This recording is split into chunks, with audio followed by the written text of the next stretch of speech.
సికింద్రాబాద్ ఉజ్జయిని మహంకాళి ఉత్సవాలు ఘనంగా ప్రారంభమయ్యాయి. ప్రతి ఏటా ఆషాఢ మాసంలో అత్తెల్లి కుటుంబం సమర్పించే తొలి బోనం నేడు సమర్పించారు. దీంతో నేటి నుంచి ఆగస్టు 2-3 తేదీల వరకు అంగరంగ వైభవంగా లష్కర్ బోనాల ఉత్సవాలు జరుపుకుంటారు. తొలి బోనం వేడుకకు మాజీ మంత్రి ఎమ్మెల్యే తలసాని శ్రీనివాస్ హాజరయ్యారు. మహంకాళి బోనాల ఉత్సవాలకు రాష్ట్ర వ్యాప్తంగా వచ్చే భక్తులకు ఎలాంటి ఇబ్బంది కలుగకుండా ఏర్పాట్లు చేసినట్లు ఆయన తెలిపారు.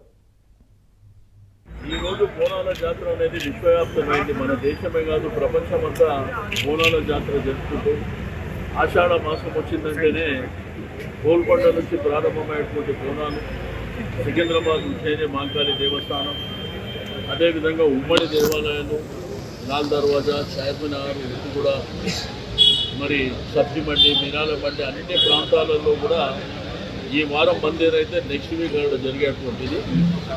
అయితే అమ్మవారు ఎందుకంటే ఎలినో వల్ల రాష్ట్రంలో వర్షాలు లేక చాలామంది రైతాంగం ప్రజలు ఇబ్బంది పడుతున్నటువంటి సందర్భంలో అమ్మవారి దయా దీవెన మరి ప్రజల మీద ఉండాలి, సుభిక్షంగా వర్షాలు పడాలి, అమ్మవారిని ప్రార్థిస్తూ మరి ఈరోజు మొదటి అత్తెల్లి మల్లికార్జున గౌడ్ గారు వారి కుటుంబ సభ్యుల నేపథ్యంలో